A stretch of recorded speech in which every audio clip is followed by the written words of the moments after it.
My name is Steve Moore. I'm the owner of the Car Vault Restorations here in Brownsburg. Obviously here at the 2024 World of Wheels, and right here we have our 1969 Z28. This car was restored last year.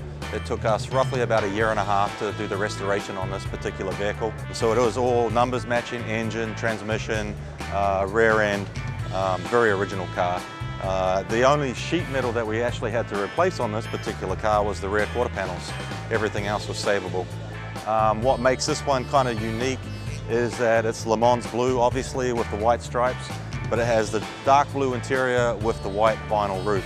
Not too many of these options were ordered this way, so yeah, pretty unique sort of car. So over here we have a 1978 International Lodestar, and this restoration took us 2 years. It was a lot more involved. This car had a lot more rust and a lot more bodywork needed when we received it, and it went down to a bare frame. Obviously rebuilt the chassis, but this has a brand new crate motor LS3 from GM Performance.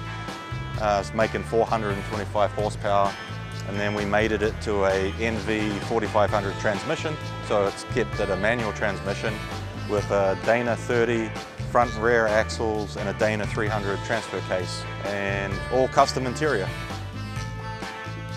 We're in Brownsburg. You can check us out. Our website's thecarvault.com, and yeah, feel free to check out what we've done and give us a call.